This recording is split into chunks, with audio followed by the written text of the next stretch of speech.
என்ன விஷயம்? என்ன எதுக்கு பார்க்கணும்? அது வந்துங்க, உங்க ஃப்ரெண்டு விசாலாட்சியை நான் லவ் பண்றேன். அவளையே கல்யாணம் பண்ணிக்கணும்னு ஆசைப்படுறேன். நீங்க தான் அதுக்கு ஹெல்ப் பண்ணணும். எது? இருங்க, நானே சொல்லிடுறேன். இனிமே சத்தியமா அடிதடிக்கு போக மாட்டேன். கள்ளு சாராயத்தை கையிலேயே தொட மாட்டேன். இப்ப சொல்லுங்க. இதோ இங்க நிக்குதே. இதெல்லாம் லவ்வர் சொல்லவே 3 வருஷம் ஆச்சு. நீங்க எப்படிங்க 3 நாள்ல? உண்மையிலே நீங்க வீரன் தாங்க. கண்டிப்பா நான் உங்களுக்கு ஹெல்ப் பண்றேன். ஆனா நீங்க சொன்ன மாதிரி நடந்துக்கணும், சரியா? நான் இத உங்களுக்காக மட்டும் செய்யலங்க.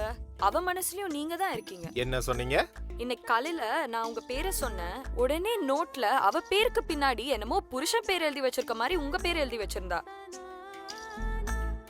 ஆனா நீங்க தான் அவங்க மாமாவை அடிச்சீங்கன்னு தெரிஞ்சதும் உங்களை பிடிக்காத மாதிரி பேச ஆரம்பிச்சிட்டா. என்ன மன்னிச்சிருங்க. அவ மாமாவை நீங்க தான் அடிச்சீங்கன்னு நான் தான் சொன்னேன். அதை விடுமா, நான் பாத்துக்கிறேன். ஆனா அந்த நோட்ல ஏதோன்னு சொன்னீங்களே, அவ பேருக்கு பின்னாடி உங்க பேரை எழுதியிருந்தான்னு சொன்னேன்.